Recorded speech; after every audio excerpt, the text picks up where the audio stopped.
Saludos nuevamente, estimados amigos digitales, donde quiera que ustedes se encuentren.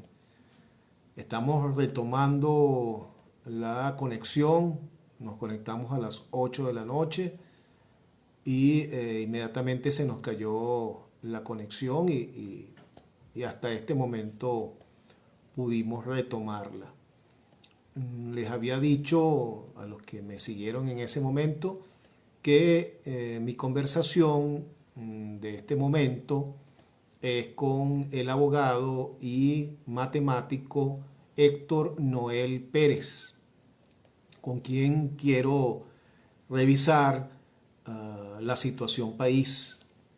Está por allí Héctor, hemos tratado de conectarnos, pero no.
Que vivimos, sobre esta situación que vivimos los venezolanos.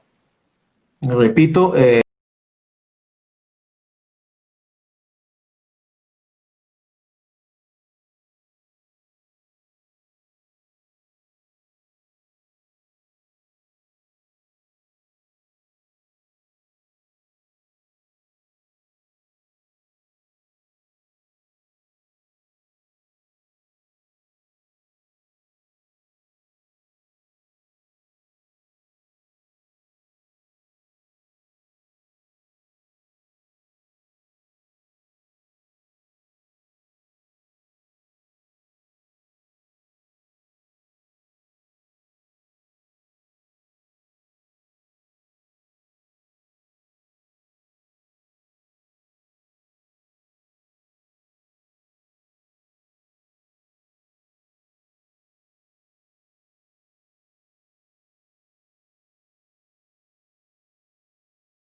la conversación de esta noche es con el abogado y matemático Héctor Noel Pérez, quien está allí, pero no hemos logrado establecer aún conexión.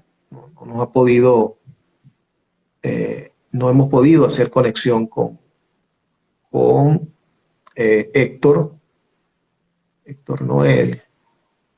Héctor, si me estás escuchando, intenta salirte y volver a entrar a ver si logramos de esa manera la conexión, porque está difícil la cosa. Ayer no pudimos llevarles el programa con el economista.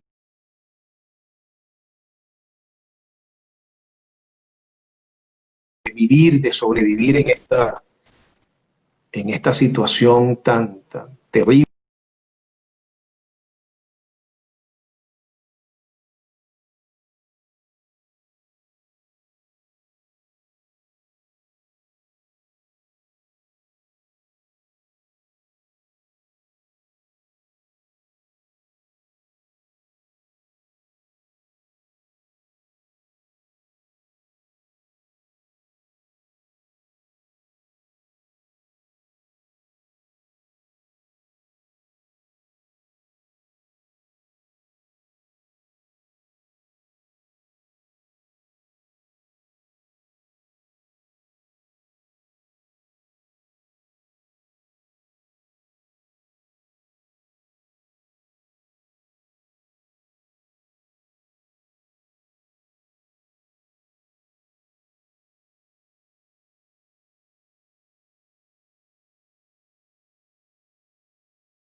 Que, que nos, en que nos tienen los que detentan el poder desde hace ya 22 años.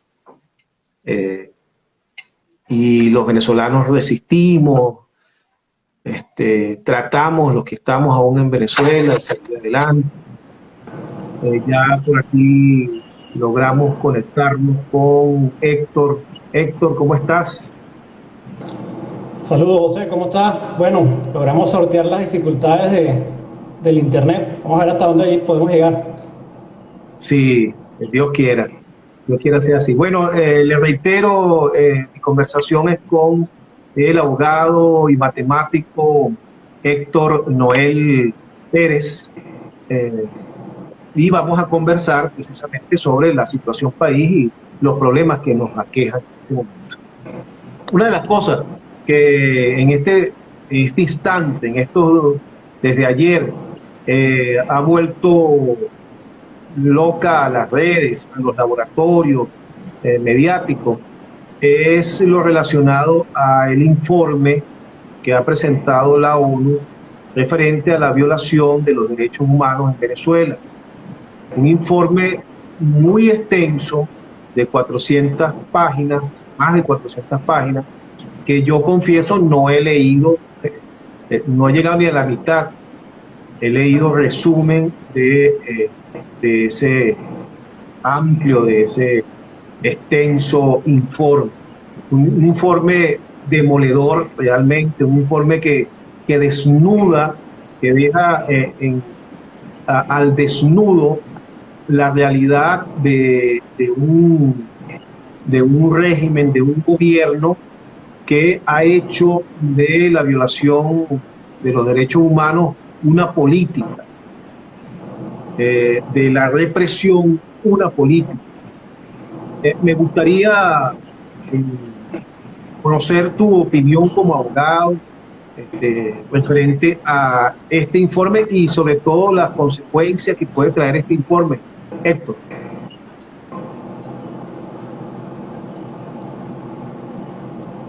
¿Me escuchas?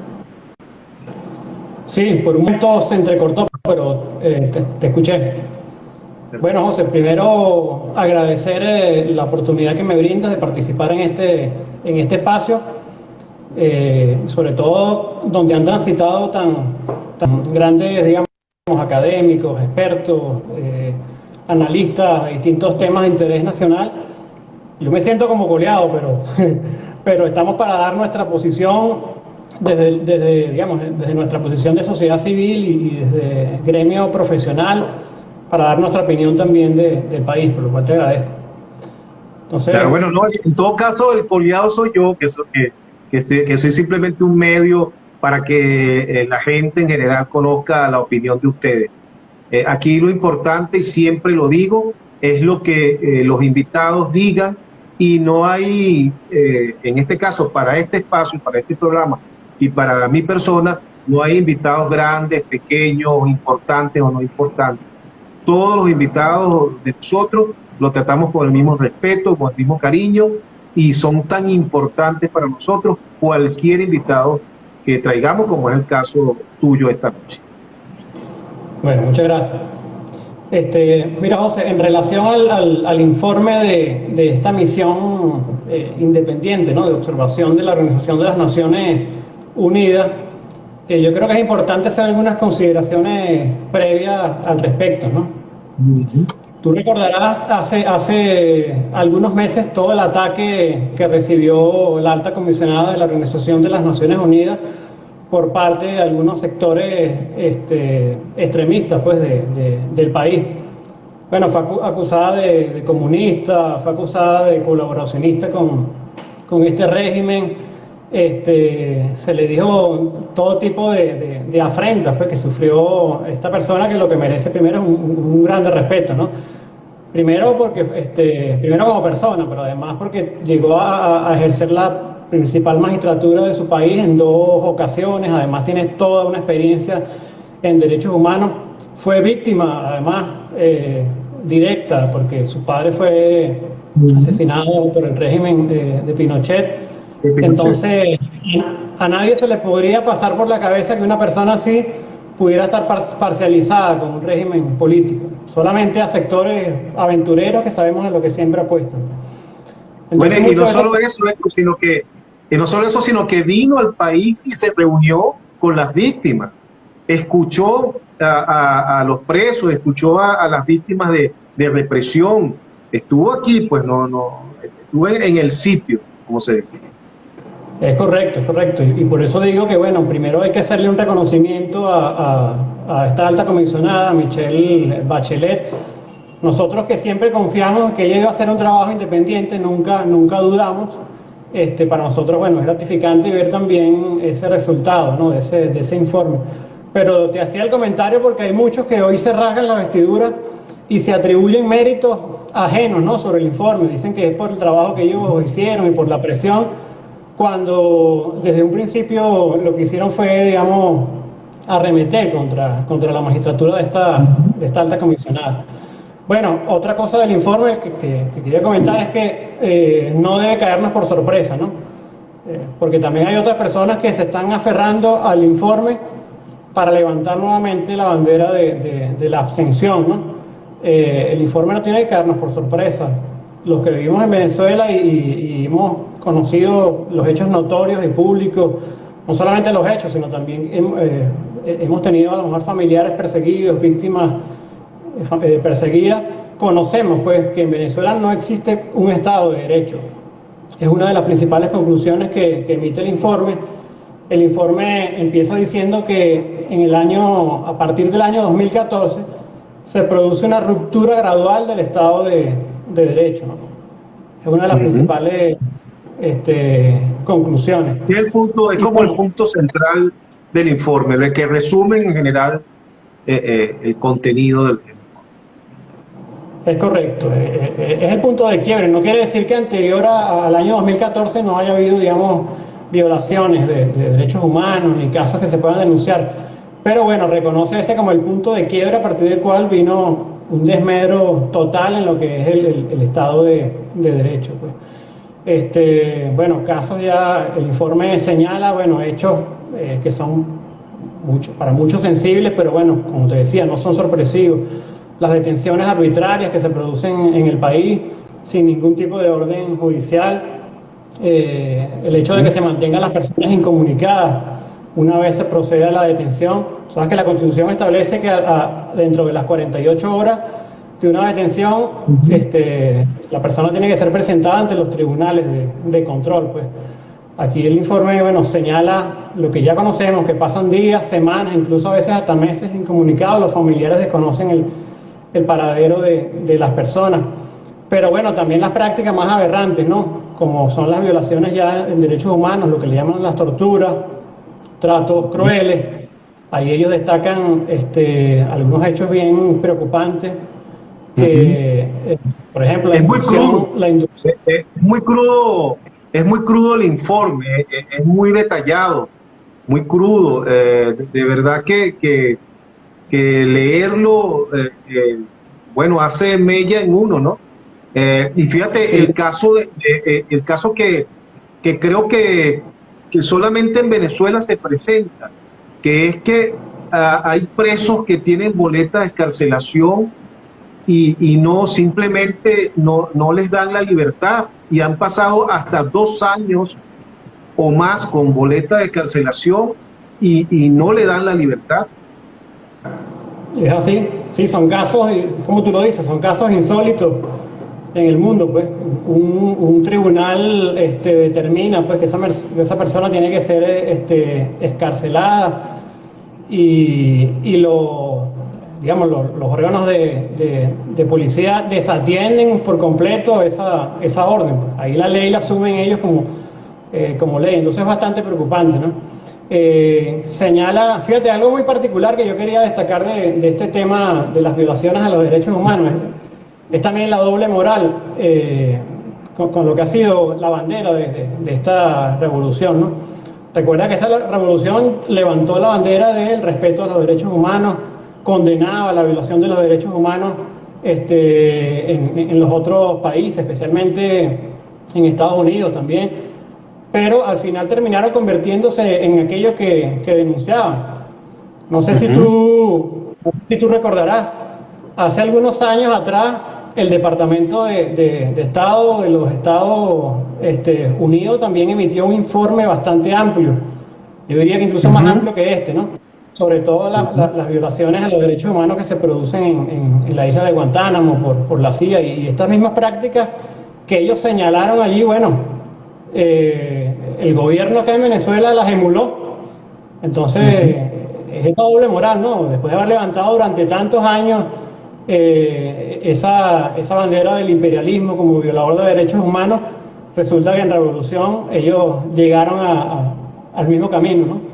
Eso es muy lamentable. Sí, bueno, y fíjate Héctor, que en las contradicciones, Jorge Rodríguez, por ejemplo, fue de la Federación de Centros de Estudiantes Universitarios de la UCB y fue combativo y era uno de los que condenaba constantemente la represión contra los estudiantes, el apresar a los estudiantes, la tortura también que recibieron algunos estudiantes en esa época, en lo que ellos llaman la Cuarta República.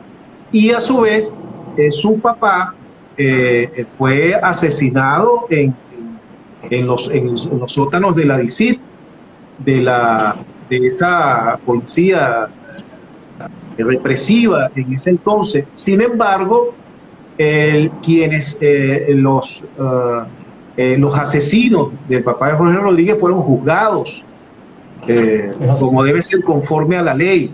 Entonces yo rescato lo que estás diciendo de la doble moral de quienes llegaron al poder manifestando que eran diferentes completamente, que iban a hacer absolutamente lo contrario a quienes estuvieron en el poder durante todo este periodo democrático de esos 40 años, pero al final lo que han demostrado es que son absolutamente, infinitamente peores en cuanto a violación de los derechos humanos que lo que había anteriormente. Es así. Y no solamente el caso de Jorge Rodríguez, ¿no? Hay un caso que me asombra a mí, eh, el señor Tarek William Saab ejerciendo, digamos, el cargo de fiscal del Ministerio Público después de haber El tenido esa poeta. amplia el poeta y después de haber tenido esa amplia experiencia en derechos humanos, porque tampoco podemos negar, ¿no? Lo que fue su Uh-huh, historia. Y él fue reconocido en el país como un referente, ¿no? uh-huh, en la defensa de uh-huh. los derechos humanos. Pero fíjate tú algo asombroso. Uno de los casos que relata el informe con mucha crudeza es el caso del capitán Acosta Arévalo. A ver, El capitán Acosta uh-huh, Arévalo prácticamente se desploma ante los ojos del juez en del plena juez. audiencia de presentación, ¿no? Una persona que había sido abatido físicamente por completo, tenía más de 38, 40 heridas y lesiones, contusiones en el cuerpo, pues, que fue sometido evidentemente a una tortura, bueno, que se le desea a nadie, ¿no?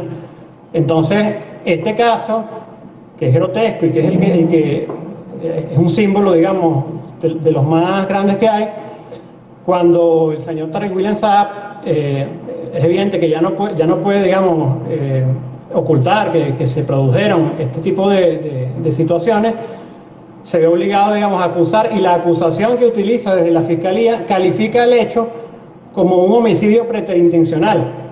Esto es algo asombroso, eso lo comentaba también Vladimir Villegas en su programa, ¿no? Para los que no saben, comentarle un poquito de derecho, homicidio preterintencional implica, bueno, que yo no tengo la intención de matar, yo puedo tener una intención de lesionar a... Sí, yo puedo tener la intención, bueno, de lesionar a José en menor medida, pero bueno, la muerte se produce, digamos, de forma eventual sin que yo tuviera la intención. Oye, pero es algo algo así como se me pasó la mano. Sí, algo así como se me pasó la mano, justamente, pero es tragicómico, ¿no? Porque si tú agarras a una persona y la bates a golpes, le caes a batazo, le das contusiones en la cabeza, le produces quemadura, le produce choque eléctrico durante horas, pues me vas a decir que no tienes la intención de matar. Y no solamente la intención de matar, sino que además se ignoró por completo todo lo que fue la legislación contra la tortura, porque la legislación contra la tortura, que era la legislación especial que tenía que aplicar en este caso, preveía, bueno, la mayor sanción para estos delitos. Pues se ignoró por completo la legislación contra la tortura. Prácticamente, bueno, la Fiscalía se convirtió en un defensor de los victimarios, en este caso, ¿no? Se convirtió en un defensor de los victimarios y buscó la vuelta para ver qué calificación le daba a ellos, digamos, la menor sanción posible.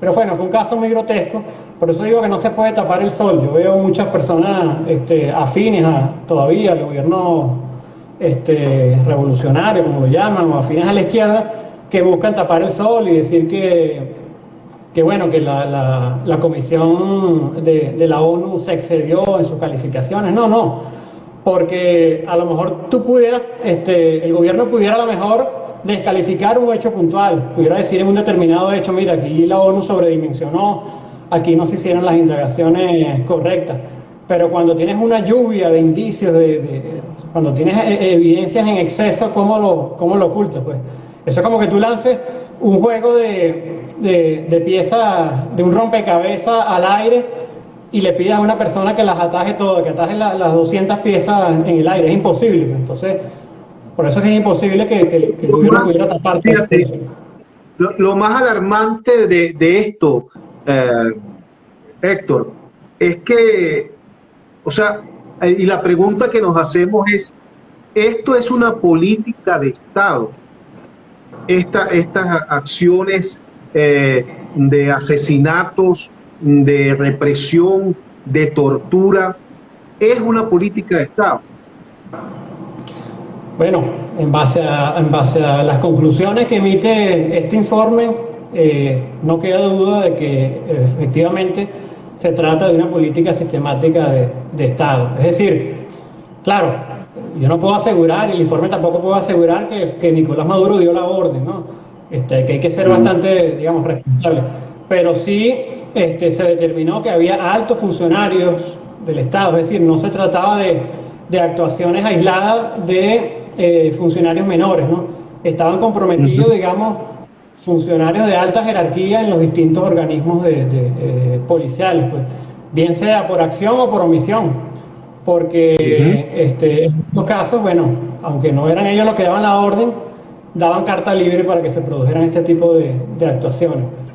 Entonces, sí, tenían conocimiento. El informe dice que tenían conocimiento y que incluso muchos funcionarios señalaban que recibían órdenes. Eso por supuesto, no los excusa para nada y tienen la misma responsabilidad de quienes emitieron esas órdenes. Es así, y por eso es que el caso notorio que te señalé del capitán Acosta Arevalo es muy notorio, porque fíjate, si eso hubiera sido una actuación aislada de los funcionarios que tenían la custodia directa del capitán, entonces, digamos, el Estado, como principal interesado en hacer justicia, tenía que haber sancionado con la mayor medida posible a estos funcionarios. Entonces, cuando te digo que se buscó la menor sanción posible, o sea, se ignoró por completo la legislación contra la tortura, no se calificó el hecho de homicidio, sino de intenciones de lesionar, pareciera que es que de alguna forma están resguardando algo, ¿no? Porque si yo quisiera dar un ejemplo de justicia, yo sanciono con la menor pena, no tengo nada que temer. Pareciera que están temiendo algo que estos funcionarios, bueno, digan o saquen a la luz otras actuaciones. Fíjate, eso es y pudiéramos ver también, verlo desde muchas aristas, ¿no? Fíjate, esto es una consecuencia, también el hecho de que no haya autonomía de los poderes. Es una consecuencia directa de la abstención del 2005. Y eso hay que decirlo, Héctor. Esa es porque gracias a esa abstención del 2005, la Asamblea Nacional tuvo un solo poder y ese solo poder nombró a su vez a los otros poderes. Y los nombró, por supuesto, a su conveniencia, rojos, rojitos. Y es allí que no hay la autonomía de los poderes, porque si existiese autonomía de los poderes, como hay en los sistemas democráticos, estas cosas o no pasaría, o si pasan, inmediatamente actúan esos poderes para neutralizar esa acción. Y eso es lo que no estamos viendo. Sí, sí, es correcto. En 2005 empezó lo que llamaríamos como una monopolización, pues, de los poderes públicos por parte del gobierno, y bueno, todos sabemos que fue por ese obsequio que le dio, digamos, la oposición en aquel entonces, ¿no? Le obsequió nada más y nada menos que la Asamblea Nacional por completo, ¿no? Que es el órgano que, como todos sabemos, es el órgano, digamos, encargado de designar tanto a los rectores del Consejo Nacional Electoral como a los magistrados del Tribunal Supremo de Justicia. Y bueno, de ahí en adelante los magistrados, digamos, hacia abajo ejercen una función también para designación de jueces, ¿no? Para la organización judicial. Entonces, en esa precedente de 2005, evidentemente se le dio el camino libre, bueno, al gobierno para que se apoderara de todos los poderes públicos. Que por cierto hay algo muy llamativo, ¿no? Porque, como tú sabes, en el 2005, o posterior a lo que ocurrió en el 2005, el señor Ramos Ayub hizo una reflexión importante, ¿no? Y dijo, bueno, un mea culpa, reconoció, un mea culpa. Es así, un mea culpa. De alguna forma reconoció, bueno, que había sido un error. Pero claro, siempre le echó la culpa a los otros.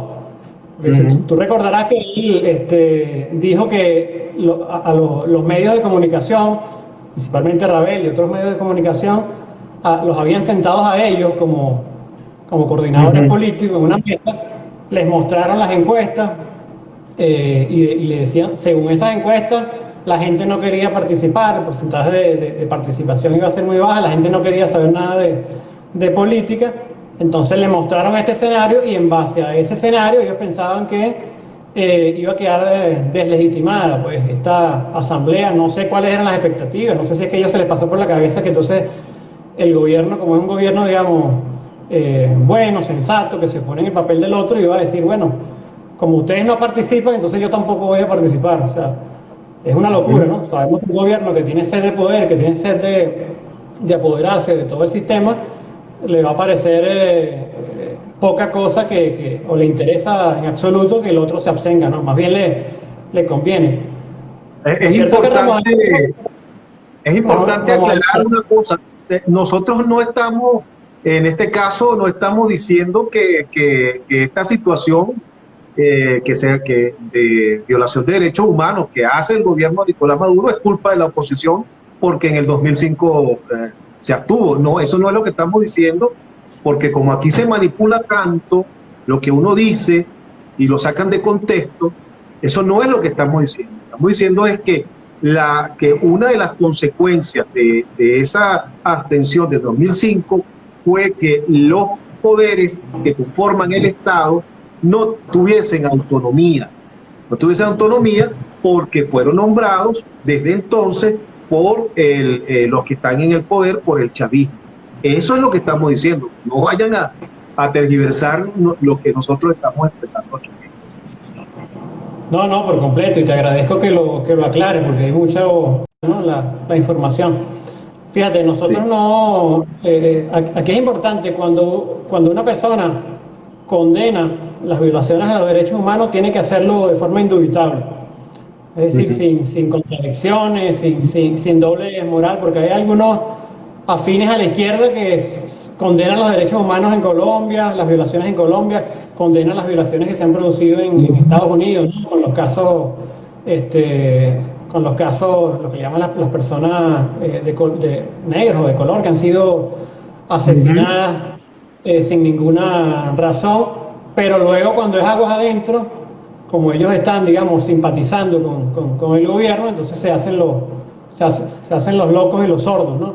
O minimizan la cuestión, ¿no? Aquí hay que producir una condena total, las violaciones se condenan en donde ocurren, ¿no?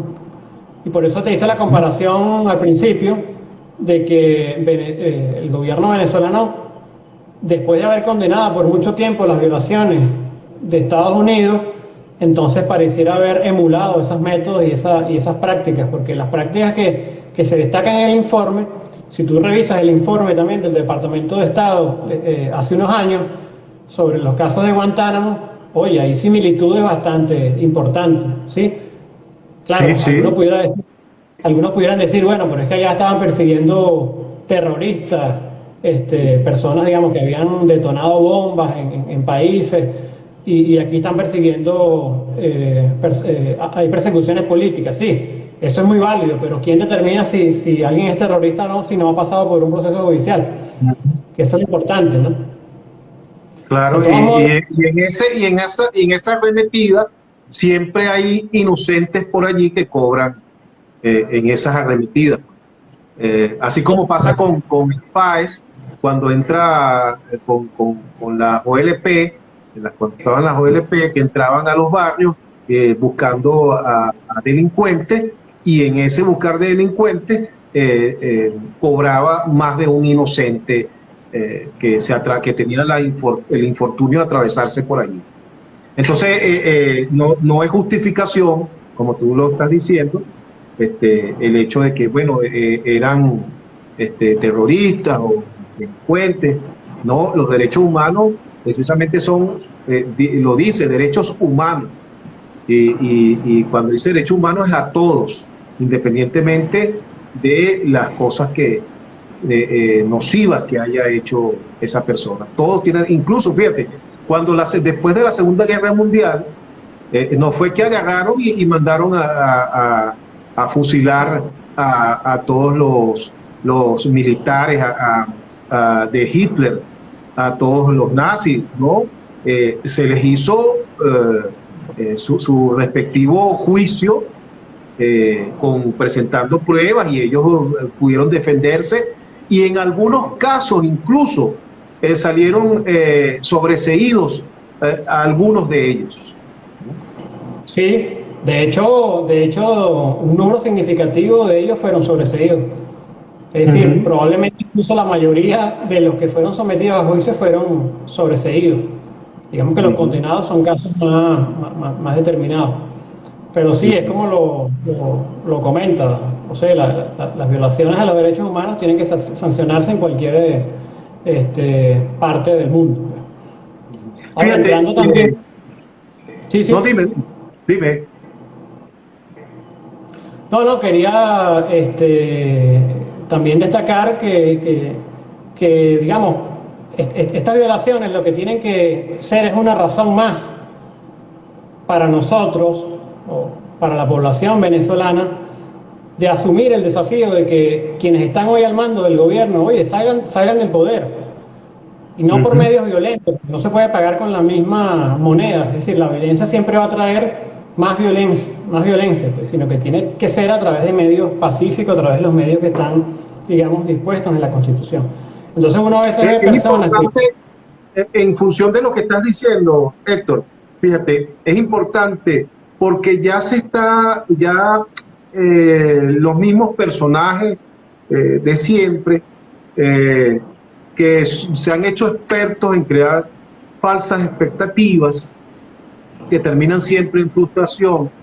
Entonces ya están creando la matriz de opinión de que a partir de este informe, bueno, ya Nicolás Maduro está abatido, está en el piso y que en cualquier momento, bueno, ya salimos de Nicolás Maduro. ¿Es eso así?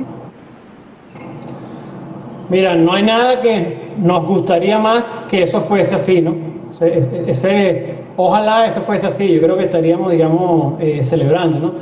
Pero bueno, se trata de crear una falsa expectativa más, se trata, digamos, de engañar a la población, porque, digamos, este informe, primero que no es una condena penal, es importante aclararlo también, ¿no? No se trata de una condena penal.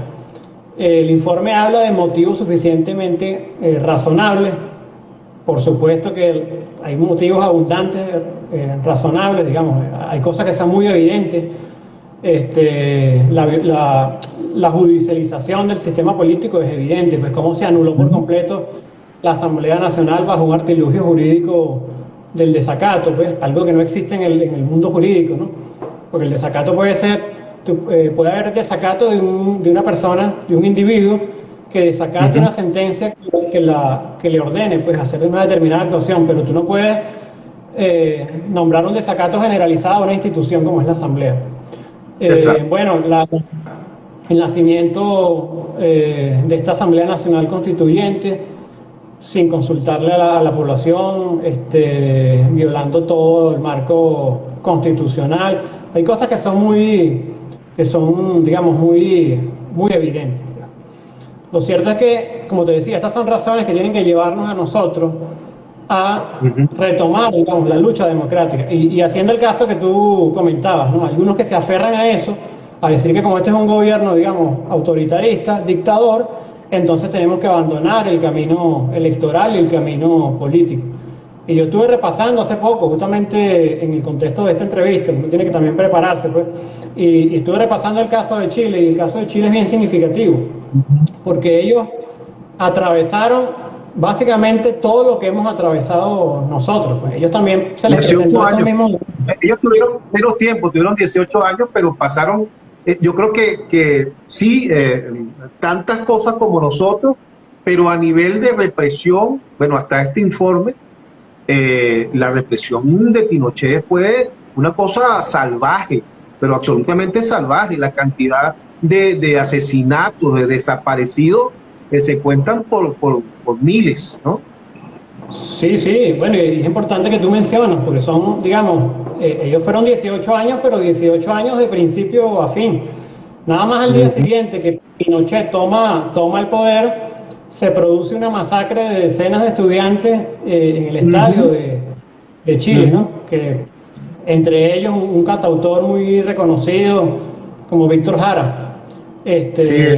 Pero al día siguiente de la toma del poder, y desde ese día hasta el último día de su mandato, Pinochet violó sistemáticamente los derechos humanos. Pues.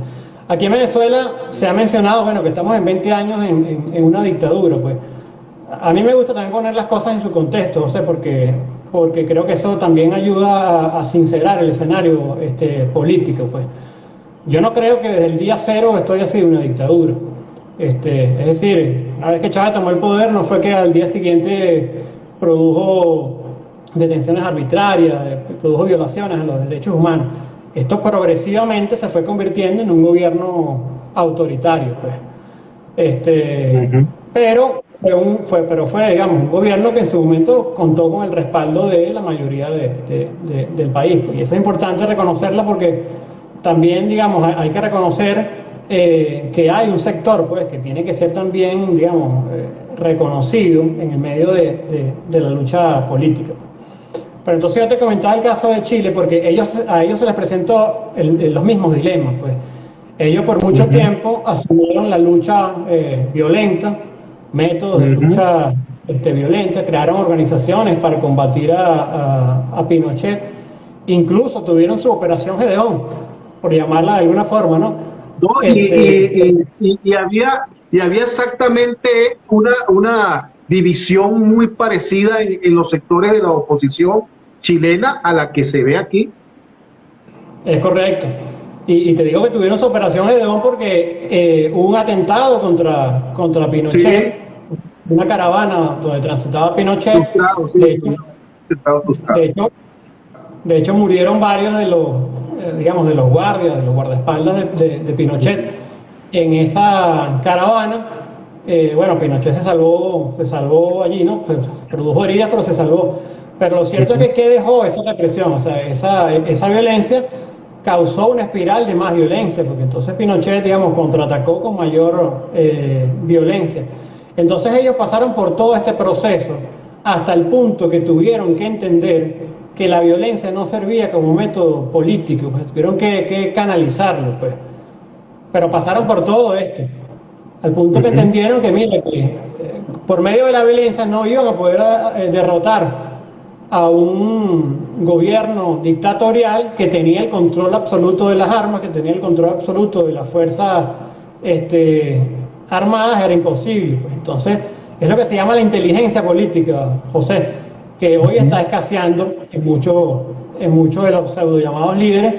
Y uno escucha, mira, Héctor, y uno escucha cosas, ¿no? Como cosas así, como que no es que Pinochet no era tan malo como es Maduro o como fue Chávez. O sea, son cosas tan absurdas realmente, ¿no? Que uno dice, bueno, Dios mío, esta gente, ¿en qué piensa? ¿Cómo razona estas personas que son capaces de expresar cosas como esta? Oye, que le digan a un chileno que vivió y que perdió a familiares que desaparecieron y fueron asesinados por Pinochet, que le digan eso a los chilenos. Sí, Pinochet estaba preñado de buenas intenciones, pareciera, ¿no? Exactamente. Bueno, no, es que no estaba ligado al narcotráfico. Bueno, entonces te salen con esas cosas que, bueno. Fíjate, por cierto, hay un informe, por llamarlo así, que acaba de presentar Trump, donde clasifica a Venezuela como imagínate, productor, lo pone como uno de los principales productores de droga en el mundo, una cosa absurda, porque hay que poner las cosas en contexto. Venezuela siempre ha sido una vía para el transporte de droga, eso ha sido durante muchos años, principalmente de Colombia, que utilizan el territorio venezolano para transportar y llevar la droga a Estados Unidos, a México, pero decir y asegurar que Venezuela es un productor de drogas a nivel de Colombia, de México, de estas naciones, yo creo que de verdad insulta la inteligencia de cualquiera.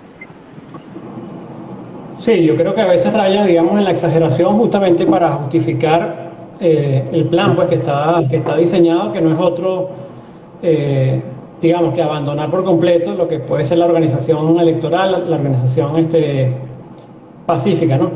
Porque ciertamente, como tú señalas, Venezuela ha sido y es actualmente un canal de distribución de drogas, como un centro también, a partir del cual se distribuye la droga, digamos, al Caribe, a Europa, pero Venezuela no es un productor reconocido de drogas. El principal productor de drogas en el mundo es Colombia, ¿no? Uh-huh. Y el principal consumidor de droga en el mundo es Estados Unidos, ¿no? Entonces, ciertamente, aquí nadie está asumiendo, digamos, la defensa de ningún gobierno, pero bueno, también es importante poner las cosas en el contexto, pues. Y cualquier... Claro, es sumamente importante, fíjate, y esta tarde yo veía una entrevista que le hizo Kiko Bautista en su programa a Claudio Fermín, y Claudio Fermín decía unas cosas que, bueno, que yo creo que las redes deben estarlo ahorita cocinando, ¿no? Deben estar haciendo desastre de esos laboratorios con Claudio Fermín, por lo que dijo en el programa. reconociendo algunas cosas que él considera que deben ser reconocidas a Maduro y al gobierno.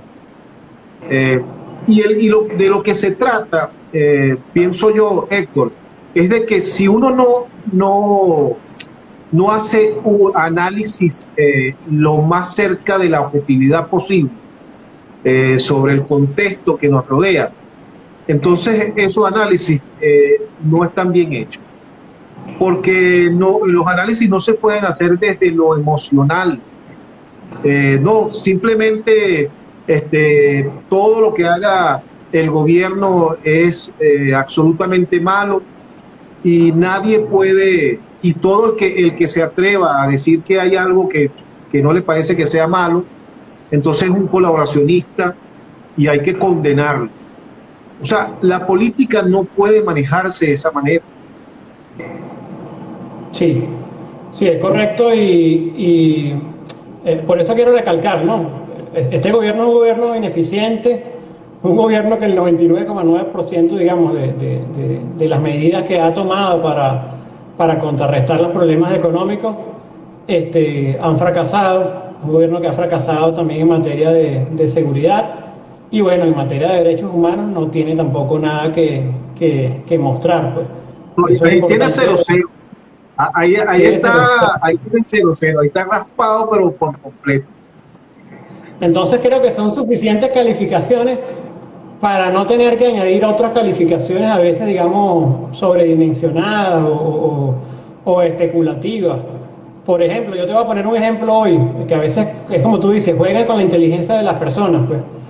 El señor Simonovic, que bueno, que aparentemente cuando estaba recluido estaba grave, tenía una enfermedad bastante grave, gracias a Dios después que salió de esa reclusión pareciera, digamos, repotenciado de energía, pero bueno, está utilizando, digamos, toda esa energía, digamos, a veces para satanizar a todas las personas que de una u otra forma, aunque son opositores a este gobierno, aunque se oponen, aunque quieren que el gobierno salga ya inmediatamente, han decidido escoger el camino de la organización electoral, que es el único camino que tenemos, o sea, porque no se trata de un tema dogmático, no se trata de que sí, voto siempre, como algunos han querido calificarnos, los votos como sea, no. Es un camino el camino que llamo de la inteligencia política. Si es lo único que tenemos a nuestro alcance y es el arma o el medio que hemos utilizado en anteriores ocasiones y con lo cual se ha podido derrotar al gobierno en anteriores ocasiones, entonces ¿por qué aferrarnos a unos medios que no nos corresponden? Pues en la lucha violenta no hay ninguna posibilidad. Entonces el señor Simonovic sacó hoy un mensaje sensacionalista, no sé si tú lo llegaste a ver, pero hasta un mensaje muy muy feo, donde jugaba con la inteligencia de las personas, donde señalaba algo así como que los órganos de seguridad del Estado el 6 de diciembre se van a personar al domicilio de cada uno y armas en mano van a obligar a ir a las personas a uno. La manipulación que siempre utiliza. Sí, pero lo lamentable es que hay gente que cree esas cosas. Porque sí, es muy fácil creerla. Muy fácil creerla también. Es correcto. Por eso decía que ya son suficientes motivos, o sea, ya hay demasiada, digamos, evidencia, hay suficientes motivos para que este gobierno quede con 0-1. Entonces, no hay que añadir, digamos, variables especulativas adicionales, porque eso lo que hace es restarle seriedad. ¿Sí? Entonces, claro, ese es un patrón, como tú lo asomaste hace un momento, Héctor, es un patrón que siempre ha seguido el gobierno norteamericano, porque recuerda que a diferencia de los países latinoamericanos, las políticas de Estado de Estados Unidos se mantienen independientemente de los presidentes que vayan teniendo el poder, bien sea republicano o bien sea demócrata. La política del Estado es la misma siempre, y esos presidentes bueno, siguen esa planificación y esa política. Entonces, esa política de Estado siempre ha utilizado esta artimaña de cuando quieren intervenir a una determinada nación. Cuando digo intervenirla, no precisamente tiene que ser militarmente, intervenirla con sanciones, como han hecho con Cuba, pues, por ejemplo, que no han intervenido militarmente, pero sí han intervenido con bloqueos, con sanciones, de ese tipo. Cuando quieren hacer eso y para justificarlo ante el mundo, entonces crean un expediente de narcotráfico, de contrabando, de violación extrema de los derechos humanos. Bueno, es un guión que ellos tienen allí establecido que presentan y tratan de convencer al mundo de que eso es así, para justificar, bueno, las acciones que ellos consideren que deben tomar ante determinado gobierno en determinado país, como es el caso nuestro entonces. Entonces, por eso es que quieren ligar tanto al gobierno con el narcotráfico y con el terrorismo. O sea, colocar al gobierno como lo peor de lo peor en la historia de la humanidad, que Hitler y todo lo que hizo se quede muy pequeño ante el monstruo que tenemos. O sea, es la exacerbación, pero al máximo nivel de lo que realmente es el gobierno. Y como tú decías, este es un gobierno que sabemos que es inepto, que es corrupto y que es violador de los derechos humanos, pero el objetivo y el plan de estadounidense es elevar a la N potencia esas falencias, esos males que tiene este gobierno. Sí, el ejemplo que ponías es notorio, ¿no? Porque hay gente que confía ciegamente también, por supuesto, hay que decirlo, los Estados Unidos de Norteamérica es un país que tiene una institucionalidad, digamos, también respetable, ¿no? Tú ponías el ejemplo de que, bueno, ahí a pesar de que cambie mañana un presidente y venga uno nuevo, lo que son las decisiones institucionales, el marco, la Constitución es una de las constituciones más antiguas, ¿no? Y se mantiene, digamos, de forma sagrada. Hay una institucionalidad, pero ciertamente han abusado, pues, de esa posición de dominio que ellos tienen en el mundo, para erigirse también, bueno, como la policía del mundo, pues, o como la que tiene que enseñar la moral a nivel mundial, pues. Y muchas veces se han abusado, digamos, de artimañas o de artilugios, de mentiras, también para agredir a otras naciones. Pues el ejemplo más significativo fue el caso de Irak. Se armó todo un expediente donde se afirmó que habían armas de destrucción masiva. Fueron expertos de Estados Unidos y determinaron que habían armas de destrucción masiva. Se convenció a muchas naciones, en este caso a Inglaterra, se convenció a España, en aquel entonces el presidente Aznar, de que había que formar una coalición para intervenir Irak, porque habían armas de destrucción masiva, y terminó todo siendo un fraude, pues. Y Aznar tuvo que reconocer con mucha vergüenza, con mucha pena, algo así como que, bueno, como que lo llevaron engañado, como si él fuera un niño inocente. La Organización de las Naciones Unidas, recuerden, en aquel entonces había emitido, digamos, un veto, una posición de que no debía hacerse esa intervención, pero bueno, como Estados Unidos en el Consejo de Derechos Humanos tiene también, por ser miembro principal, tiene veto, ellos desafiaron y asumieron esa decisión. Y llevaron a ese redil a muchas otras naciones, como te comenté, a España y al ministro de Gran Bretaña, pues. Al final, ¿cuál fue el resultado de eso? Bueno, decenas de personas asesinadas, niños asesinados.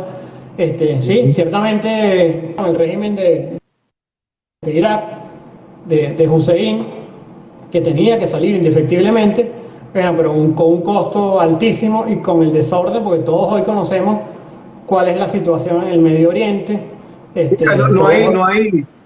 eso dejó de traer la paz, que es lo que aspira todo pueblo y todo ser humano, no, se entró en un círculo de violencia que aún persiste y que seguramente persistirá durante mucho tiempo más, caso de Siria también. Bueno, pero es la forma en que actúa los imperialistas, pues, que han actuado siempre los imperialistas desde el Imperio Romano para acá, y es la forma que actúa. Tienen el interés de intervenir de alguna manera en una determinada nación. Pero vamos a volver un poco al escenario actual, porque ya nos quedan muy pocos minutos, Héctor. Y bueno, fíjate, tenemos entonces la situación planteada es que hay un grupo de que ya están inscritos y que van a participar decididamente en el proceso electoral, ya inscribieron candidatos, entre eso está Capriles, pero Capriles siempre es lo tiene a uno como en expectativa. Hoy dice una cosa y mañana puede decir otra. Entonces él está ahí como que sí, como que no. Y ese ha sido su actuar en los últimos años, lamentablemente. Hay que reconocerle a Capriles su capacidad política, su liderazgo, que en realidad lo tiene, pero también no es menos cierto el guabineo constante que presenta Capriles. Eso es por un lado. Están los partidos que apoyaron a Falcón cuando fue candidato presidencial, está Soluciones junto con Redes. Por el otro lado está un nuevo partido que fundó Eduardo Fernández, que es Unión y Progreso. Bueno, esos sectores, aunque no han logrado esa alianza perfecta, pero bueno, están allí, y hay ciertas alianzas que son importantes y hay opciones, que es también lo más importante. Hay para escoger y cualquiera puede, si no le gusta a uno, escoger por el otro. El típico abstencionista que representa a Guaidó, pero también hay un tercer sector que es una variante del abstencionismo, que es a lo que ahora llaman a la suspensión del proceso. Y entre eso está, o eso se inicia con la introducción de un recurso de amparo liderado por Andrés Caleca, por Egle Lobato y otros importantes personajes que, bueno, están impulsando entonces la suspensión del proceso electoral. ¿Cómo analizas esa variante, lo que yo califico como variante del abstencionismo, porque al final parece que persiguen el mismo objetivo, que es la suspensión de las elecciones? ¿Deben ser suspendidas las elecciones, a tu criterio? Mira, es importante reconocer que todas las personas tienen el derecho de acudir a los órganos de justicia, en este caso al Tribunal Supremo de Justicia, para interponer un recurso en defensa de lo que consideran, digamos, sus derechos, ¿no? o las violaciones que se puedan haber cometido y las irregularidades que se puedan haber cometido en este proceso electoral, que es lo que hemos siempre afirmado. Nadie está desestimando este derecho, pues. Pero lo que hemos querido recalcar, quienes están, digamos, en la posición que yo comparto, es que la política en Venezuela tiene que asumirse también desde un punto de vista pragmático, porque las transiciones que se han producido o las experiencias que hemos estudiado, digamos, de transiciones, estas transiciones se han producido siempre como procesos de negociación entre los actores políticos, pues se reúnen. Bueno, tenemos el caso de Polonia, en el cual había muchas reticencias por parte de la oposición, porque el gobierno comunista, que era el que tenía el control, había limitado los derechos, había disuelto, digamos, el Congreso, había abolido los partidos, y más adelante, cuando empezaron a reunirse en las llamadas mesas redondas, ahorita le llaman las mesitas, en aquel entonces era la mesa redonda en Polonia, bueno, se abrió la posibilidad de abrirse una rendija, como dice, la rendija que menciona Capriles, pues. Pero había mucha reticencia. O sea, se jugaba mucho también con el tema de la moral, de la dignidad, de cómo se les iba a ocurrir a ellos ir a un proceso contra un gobierno hegemónico, comunista. Y recuerda que allí lo que se acordó en esas mesas, la rendijita que se les dio a los partidos políticos, era que en el Congreso se les iba a permitir solamente poder escoger a un 35% de los congresistas en aquel entonces, ¿no? Es decir, de cada 100 congresistas o senadores, ya 65 estaban apartados para el gobierno comunista, pues.